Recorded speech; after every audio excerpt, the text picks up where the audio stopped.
అవునా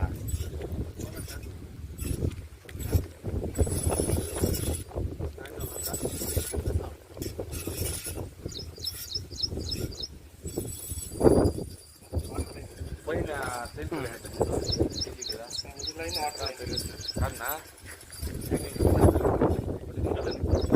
వీటిని చెప్పుకొని పోయేసి తూకి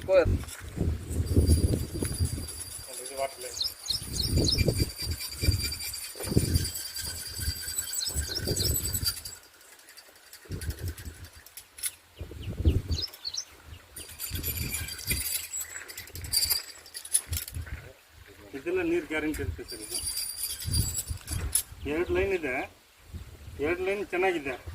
ಅದ್ರ ಜೊತೆಗೆ ಸಣ್ಣ ಸಣ್ಣ ಲೈನ್ಗಳು 3 ಲೈನ್ ಸಿಗುತ್ತೆ. ಒಟ್ಟು 5 ಲೈನ್ ಇದೆ. 5 ಲೈನ್ 2 ಲೈನ್ ವಾಟರ್ ಲೈನ್, 3 ಯಾವುದೇ ಸಣ್ಣ ಸಣ್ಣ ಗ್ಯಾಪ್ಗಳು. ಅದು ನೀರು ಬಂತು ಇಲ್ಲಾಂದರೆ ಲೈನ್ ಬರುತ್ತೆ. 2 ಲೈನ್ ಚೆನ್ನಾಗಿದೆ ರನ್ನಿಂಗ್.